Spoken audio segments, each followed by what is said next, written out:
کے نیچے موو ہوتی تھی کیونکہ درخت کے سائے کے نیچے پڑھتے تھے, اپنی اپنی بوری لے کے رکھ کے پڑھتے تھے. وہ اینکر صاحب ایچیسن میں پڑھتے تھے تو میں ان کو بتاؤں کہ مڈل کلاس کیا ہوتی, بھائی میں تو مڈل کلاس سے بھی نہیں ہوں. وہ تو میں نے اس لیے کہہ دیا تھا کہ آپ کہیں غصہ نہ کر جائیں کہ گل صاحب نے تو بالکل ہی یقین کر دی ہے. تو بیسیکلی تو مڈل کلاس سے آپ ہیں, میں نہیں تھا. تو وہ بوری کے ساتھ 5ویں جماعت تک ہماری کلاس موو کرتی تھی. پھر ہم ہائی اسکول گئے جو گاؤں سے کوئی 3-4 کلومیٹر دور تھا. ہمیں لگا وہاں پر ہم بھی شہر جیسے اسکول میں بیٹھیں گے. وہاں جا کے ہمیں یہ پتا چلا, 2 چیزیں پتا چلی. ایک تو یہ پتا چلا کہ وہاں بھی 6ٹھی جماعت سے لے کے 8ویں جماعت تک ٹاٹ پہ ہی بیٹھنا.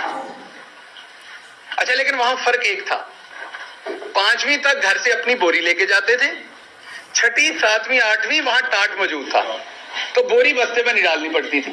تو یہ فرق تھا, یہ ترقی ہو گئی تھی. اس کے بعد یہ بھی پتا چلا کہ پہلی دفعہ انگریزی سیکھنی ہے, اے کیا ہوتا ہے, بی کیا ہوتا ہے. چلا جب بڑی اے بی سی لکھنا سیکھ لی کہ ایک اس کی چھوٹی بہن بھی ہے, جیسے بڑی مریم باجی ہیں ایسے کہ چھوٹی مریم باجی بھی ہیں. بڑی اے بی سی اگر آپ نے سیکھ بھی لی تو چھوٹی اے بی سی بھی لکھنی سیکھنی پڑنی ہے.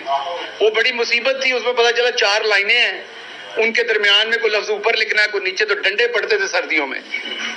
تو میری ان کو گزارش ہے جو دوست سمجھتے کہ مڈل کلاس کیا ہوتی ہے, تو میں اب آپ کے یوٹیوب کے لائکس اور ویوز تو میرے بڑھانے کا ٹھیکہ نہیں ہے, تو میں تو آپ کے ساتھ نہیں آ سکتا. آپ کسی اور بندے کو انٹرویو کر لیں جو ٹاٹ والے اسکول پہ پڑھا ہے, تاکہ آپ کو پتا چلے کہ مڈل کلاس ہوتی کیا ہے.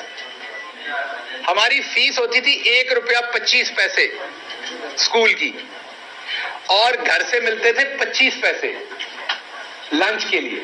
تو جناب اس کو لوور مڈل کلاس کہتے ہیں, مڈل کلاس نہیں کہتے جس سے میں بلانگ کرتا تھا.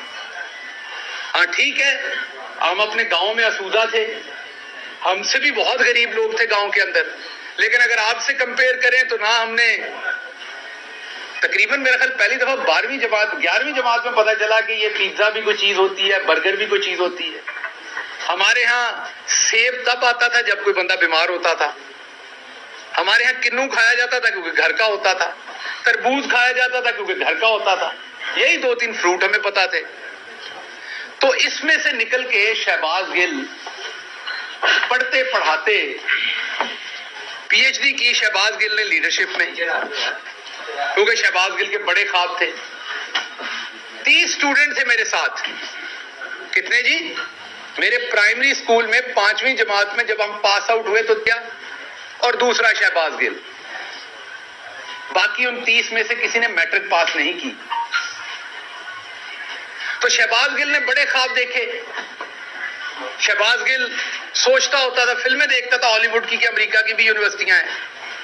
شہباز گل ایک یونیورسٹی میں پڑھانے گیا, میں نام نہیں لوں گا, پرائیویٹ یونیورسٹی تھی اسلام آباد کی. انہوں نے میرا انٹرویو لیا, انٹرویو میں نمبر 1 آیا. وہ ابھی بھی پروفیسر صاحب ہیں, ایک یونیورسٹی کے وائس چانسلر ہیں. بعد میں میری ان سے بڑی دوستی بنی, لیکن ان کو کسی کی سفارش تھی تو انہیں وہ بندہ سلیکٹ کرنا پڑا. تو میرا دوست جو مجھے ساتھ لے کے گیا تھا وہ مجھے باہر پوچھتا ہے کہ نہیں بات بنی. میں نے کہا نہیں, یونیورسٹی بہت چھوٹی ہے, مجھے ایسی یونیورسٹی میں پڑھانا ہے جس کے کوریڈور لمبے ہوں تاکہ میرا کوٹ اڑے جب میں اس میں چلوں. تو یہ رانا صاحب ہائی کورٹ میں چلتے ہیں نا تو ان کے کوٹ اٹھتے ہیں. تو میں نے فلموں میں دیکھا تھا کہ پروفیسرز کے کوٹ ہوتے ہیں, وہ پہنتے ہیں اور وہ کوٹ اٹھتے ہیں. تو وہ خواب دیکھتا تھا میں پی ایچ ڈی کی لیڈرشپ میں اپنے پیسوں سے, کسی اسکالرشپ کے بغیر. پوسٹ ڈاکٹریٹ کرنے کے لیے حکومت پاکستان نے اسکالرشپ دیا. زرداری صاحب بیٹھے ہوئے تھے اس ٹائم, انہوں نے کہا سیلاب آ گیا, پیسے ختم ہو گئے, گل صاحب تو انہوں کوئی پیسہ نہیں دینا.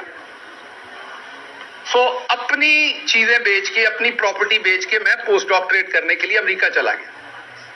امریکہ کی دوسری بڑی university, university of Illinois اربانا champagne, اور پورے امریکہ میں انٹرنیشنل سٹوڈنٹس ہوسٹ کرنے والی, جس یونیورسٹی میں انٹرنیشنل سٹوڈنٹ پورے امریکہ میں سب سے زیادہ ہیں وہ یونیورسٹی ہے.